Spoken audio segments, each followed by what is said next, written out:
our films played a specific role.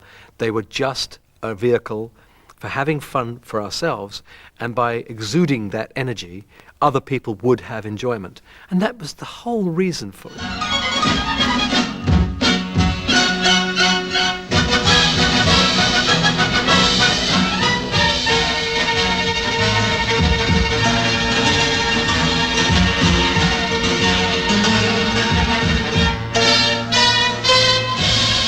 It was obvious when you read the script that they weren't to change the world. It did lead to a change in our approach to making films in this country, but that's almost incidental.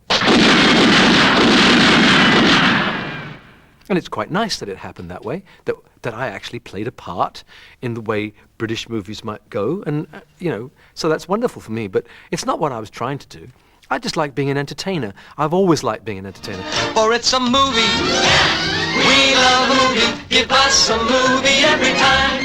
Though it may not be witty, it may not be smart, we'll tell you what it's got. It's got heart, heart, heart. Through the years, over laughter and tears, we find nothing on earth so sublime as a movie. Yeah! We love a movie, give us a movie every time. My first reaction to being asked to be in a movie was just total disbelief. You have to remember that when my career started in '58, I was not quite 18 when I had my first big hit record, and I'd only been out of school for a year and a half. So I'd seen Elvis, the Ricky Nelsons of this world, all the people who were big, big influences upon me in my career. I'd seen what they had done, but I hadn't dreamt that I could actually become a recording artist, let alone a film star. Oh, hi, Ken! Hi. Hello there. Man, get her, I'm blind. Hey, what happened, Kelly? Come on, what did the squares do to you? Come on, Kelly, tell us what happened. What happened? Nothing happened. I got a crummy, hairy talk from 4 old geezers sitting up at a table, just like, what's my line? And then old Holy Joe from over the... I'm not here. Every single first day on a film set I find it quite terrifying, because you don't really know what's going to be demanded of you. You don't know anything about the success or the lack of success of the movie after it's made. You don't really know the people you're going to work with. They've all been cast. You arrive there, you're introduced to these people. This is going to be your father, this is going to be your brother, your friend. And it's all very, very strange. Now, I'm not sure that anybody ever gets used to that.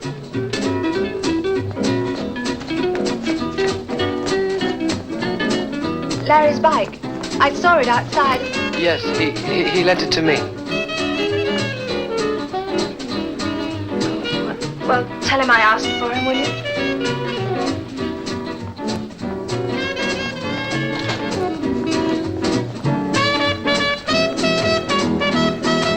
Thanks, Curly. I'd do the same for you sometime. Mary's a nice kid. Why'd you have to? I know, but you don't want someone in your ear all the time, do you?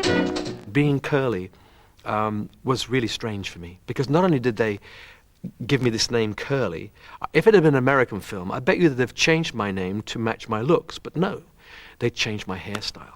So not only was I making my first movie, I had to come out onto that stage set with these curls in my hair, which I wasn't really happy about, I have to say. But what do you say when you're not quite 18 and you've been asked to make a movie? I guess you just do anything they tell you. So I did, but it was quite terrifying. Watch me shimmy to a solid beat. The doll's real pretty, but she's too sweet. I kiss her once and then I take my feet. Outside on the street again. I wasn't born on a cold December night. Brought up in a shack. I've been a mean child since the day I was water. Now there ain't no turning back. Not know how, there ain't no turning back.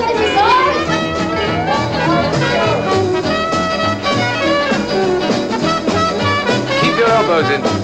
Go on, tuck it in. Serious Charge was meant to be a look at what was happening in the sort of youth culture of the time.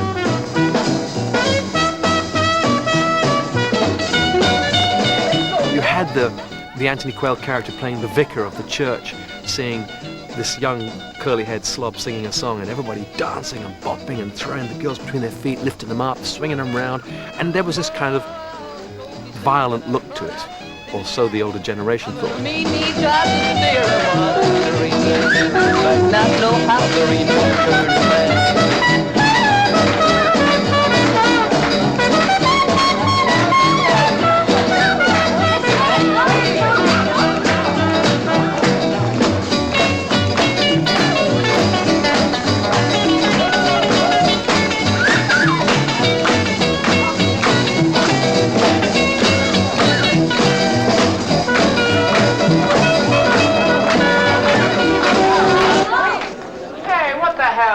It's getting a bit wild. Let's quieten down a bit.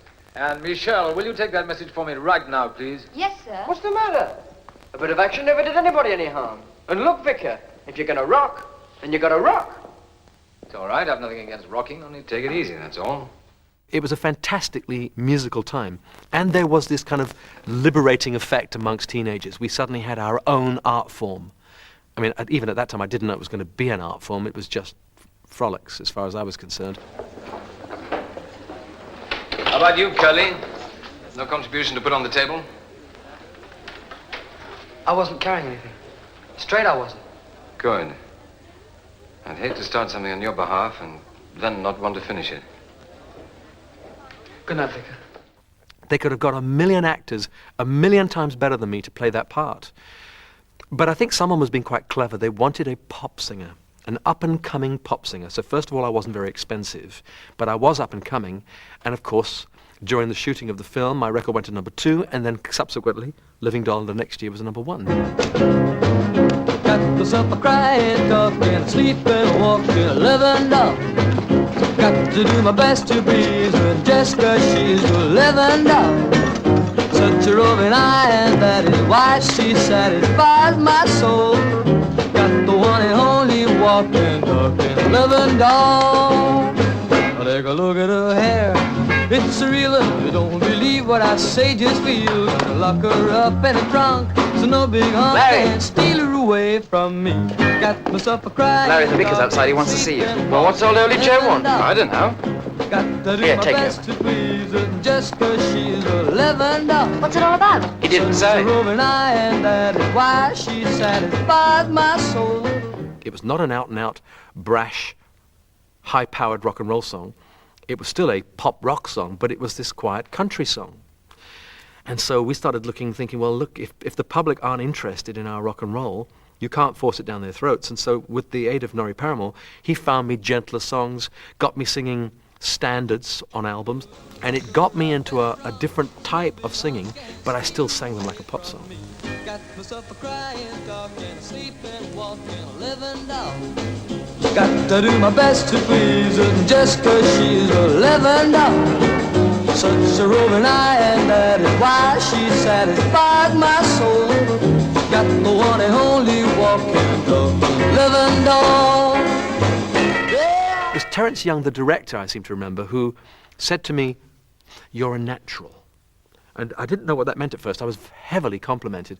I realize now that really he was saying, you're not acting a part, you're really just being yourself. Hop in, Vicar, we've just got time. I've got your unfinished business in the back.